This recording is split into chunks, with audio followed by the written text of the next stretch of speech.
weird paranoid suspicions about what the hell was going on, because there was a lot of stuff I couldn't understand. Right. And nobody was really bothering to explain it. He didn't shout. He didn't go on some wild rant. That's what made it unsettling.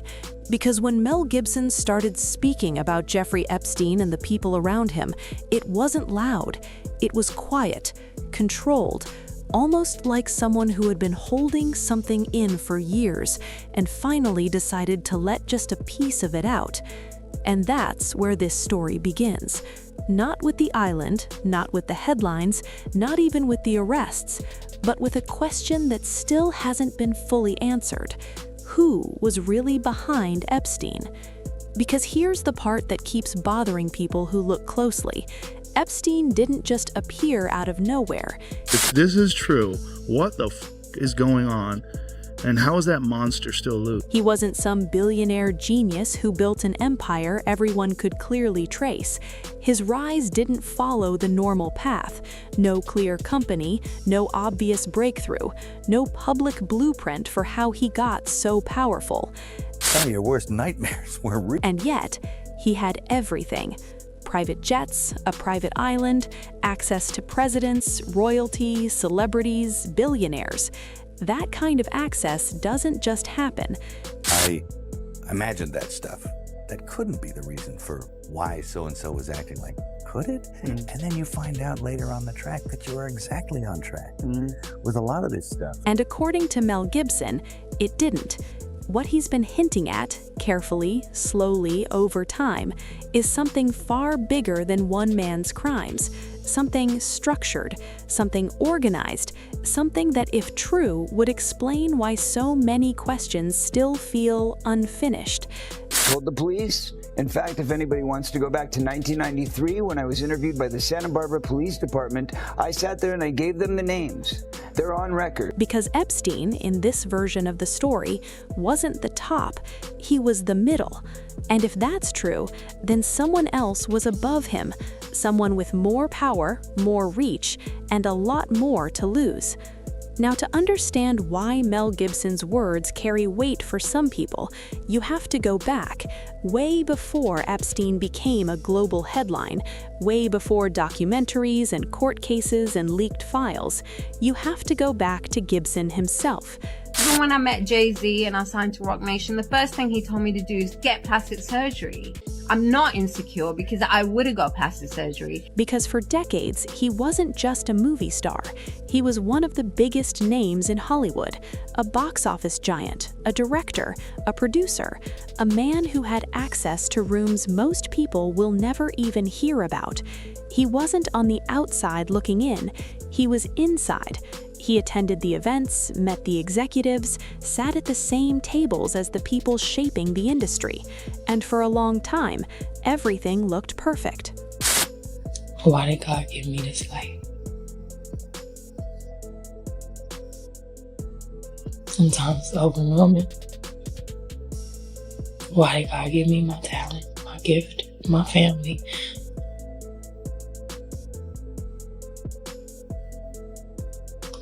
I know you're not supposed to question God. But then something shifted. You could see it in how his career changed.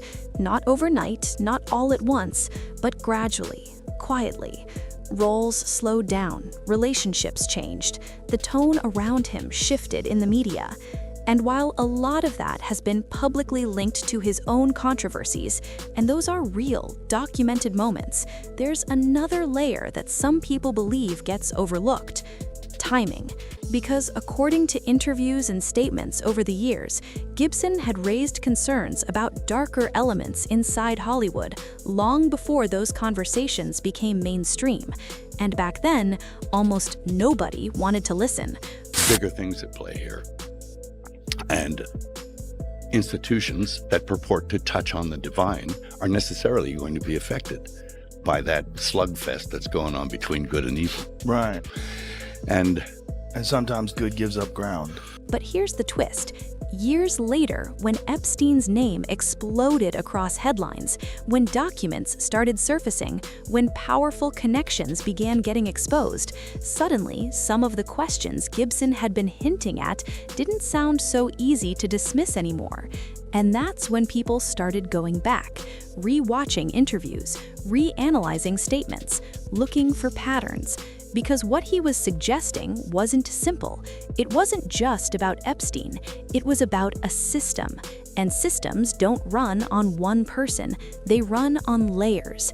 Now here's where the story gets complicated and a little uncomfortable, because talking about Epstein is one thing. His crimes are documented. His connections are real. His network has been investigated and reported on by major outlets across the world.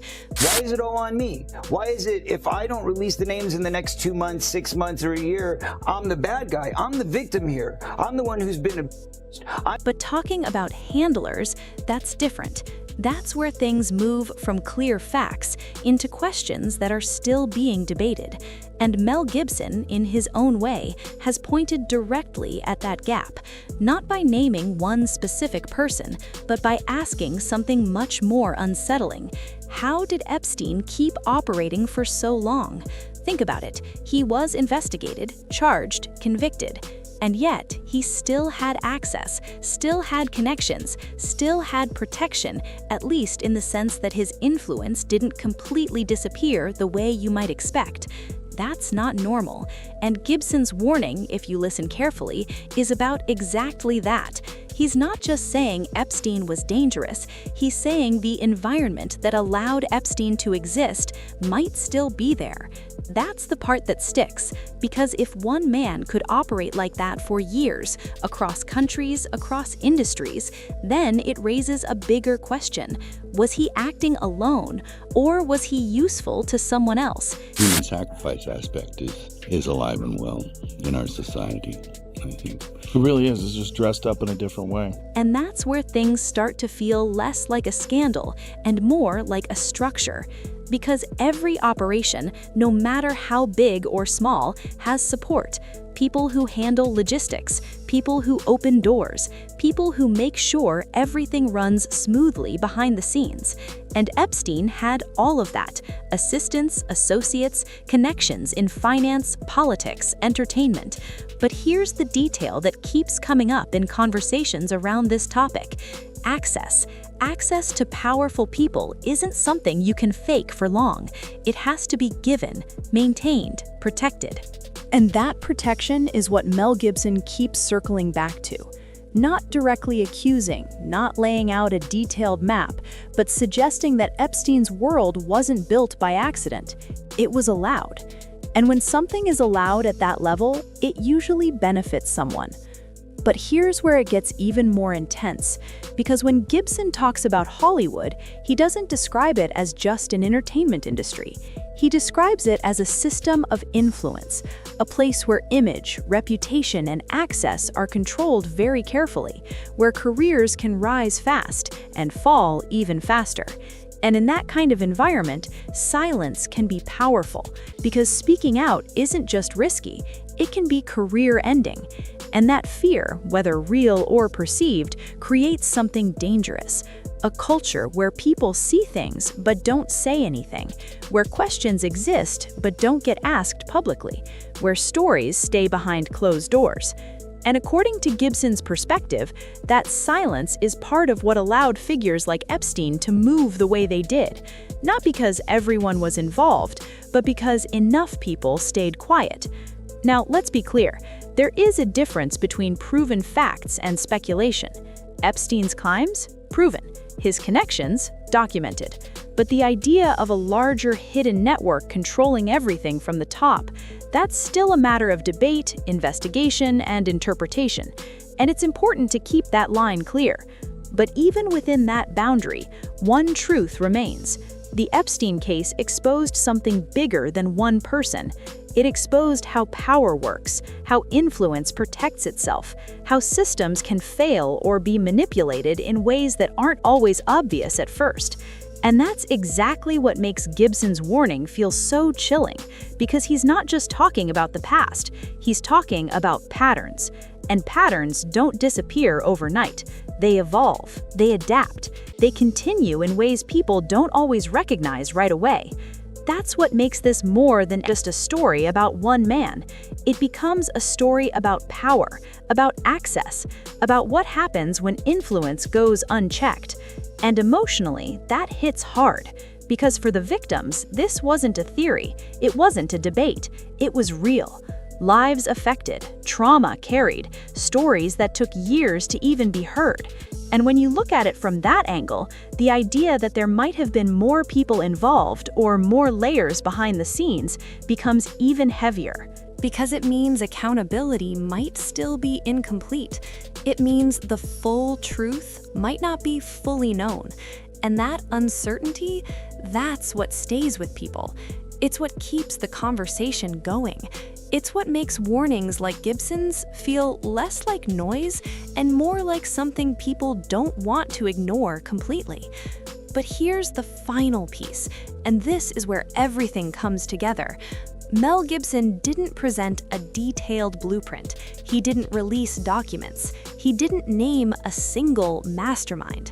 What he did instead was point at the gaps, the missing pieces, the questions that don't have clean answers. And sometimes that's more powerful than making direct claims, because it forces people to think, to look deeper, to ask their own questions. And maybe that's the real reason his words still get attention, not because they prove everything, but because they highlight what still doesn't make sense. So when you hear that warning, it's not just about Epstein.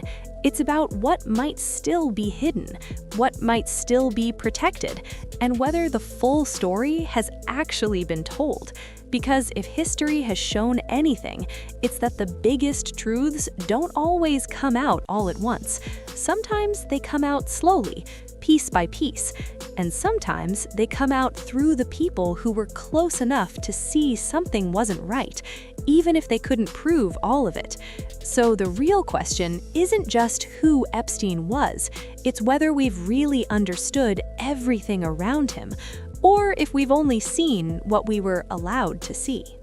But here's where everything takes a darker turn, because the more you sit with this story, the more one uncomfortable thought starts creeping in.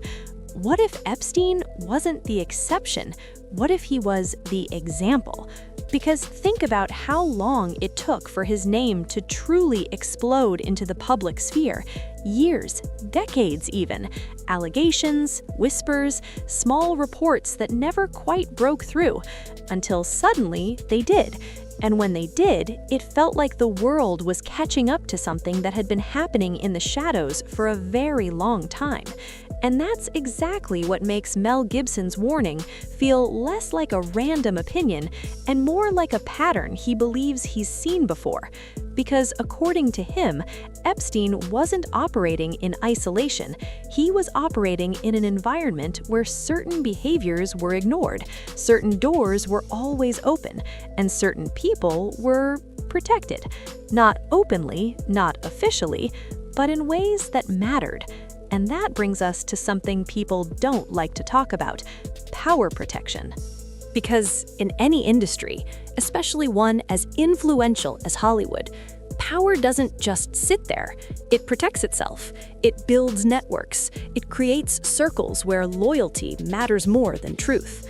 And once you're inside those circles, speaking out isn't just difficult, it can feel impossible. And this is where Gibson's perspective becomes even more intense.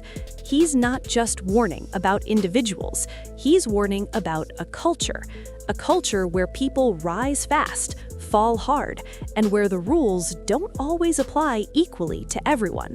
Because if they did, Epstein wouldn't have lasted as long as he did. And that's the part that keeps people up at night. Not just what happened, but how long it was allowed to happen. Now imagine being someone inside that world, someone who sees things that don't add up, someone who notices patterns, hears conversations, connects dots that don't make sense on the surface. What do? Do you speak out and risk everything? Or do you stay silent and protect your career, your reputation, your access? That's not an easy choice. And according to many voices over the years, not just Gibson, that pressure to stay silent is very real, because silence in environments like that becomes currency. And once silence becomes currency, truth becomes expensive. But here's the twist. Over time, silence starts to crack. It always does. And when it does, it doesn't come out clean. It comes out messy, in pieces, through interviews, documents, testimonies, court cases, leaks. That's exactly what happened with Jeffrey Epstein. His story didn't break all at once. It unfolded. Slowly, then suddenly. And when it did, it forced people to ask questions they had been avoiding for years.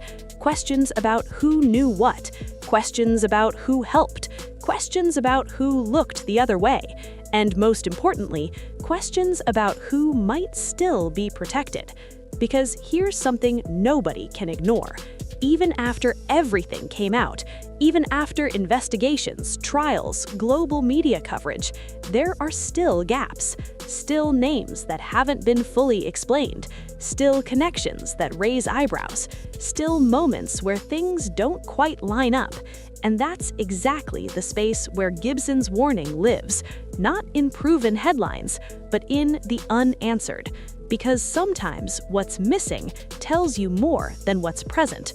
And that idea that there are still missing pieces is what keeps this story alive. It's what keeps people watching, listening, questioning. Because if one network could exist like that, what's stopping another? Now, emotionally, this is where it hits the hardest. Because behind all the theories, all the debates, all the discussions about power and influence, there are real people, real victims, people whose lives were changed forever. And for them, this isn't about speculation. It's about justice. It's about being heard. It's about knowing that what happened to them mattered enough for the world to keep asking questions, even when those questions get uncomfortable. And that's why stories like this don't just disappear, because they shouldn't. Because ignoring them is exactly how things like this continue in the first place. And maybe that's the real reason warnings like Gibson's matter. Not because they give all the answers, but because they refuse to let the questions die. Because once questions die, accountability usually follows. And when accountability disappears, history has a way of repeating itself. So as this story continues to unfold, piece by piece, year by year, the real challenge isn't just uncovering the truth, it's facing it. Even when it's complicated, even when it's uncomfortable, even when it challenges what people want to believe. Because the truth, whatever it fully turns out to be, doesn't need to be perfect to matter. It just needs to be pursued. And maybe that's where we leave this. Not with a final answer, not with a clean conclusion, but with something much more powerful. A question. If Epstein wasn't the top, then who was? And more importantly, are we really ready to know? And maybe this is the part that lingers with you after everything fades to black. Not just the names, not just the headlines, but the feeling that something deeper is still out there, just beyond what we can clearly see. Because when you really think about it, the story of Jeffrey Epstein didn't shock the world just because of what he did. It shocked people because of how long it went on, how many powerful circles he moved through, and how for years, nothing truly stopped him. That's not just coincidence. And that's exactly why voices like Mel Gibson continue to raise eyebrows. Not because they provide every answer, but because they keep pointing at the uncomfortable truth that maybe, just maybe, we still don't have the full picture. But here's the twist. The world is different now. People question more. They look deeper. They don't just accept what's shown on the surface anymore. And once that shift happens, it changes everything. Because power only stays untouchable when nobody challenges it. And now, people are watching closely. Because this isn't just about one man anymore. It's about a system, a pattern, a way things were allowed to happen, and the possibility that parts of that system might still exist today. That's what makes this story so powerful and so unsettling at the same time. Because if the truth was hidden once, it can be hidden again, unless people keep asking questions, unless people keep paying attention, and unless people refuse to forget. Because history has a strange way of repeating itself when it's ignored. And stories like this, they don't just disappear. They wait, they build, and eventually, they come back even louder. So as you sit with everything you've just heard, don't just treat it like another video. Think about it, question it, look beyond the surface. Because the truth isn't always what's handed to you, it's what you're willing to search for. And maybe that's the real ending here.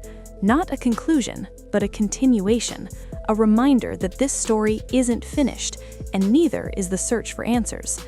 So if you want more content like this, deeper stories, real conversations, and the kind of truths most people avoid, make sure you hit that like button, subscribe to the channel, and turn on notifications, because we're going to keep digging.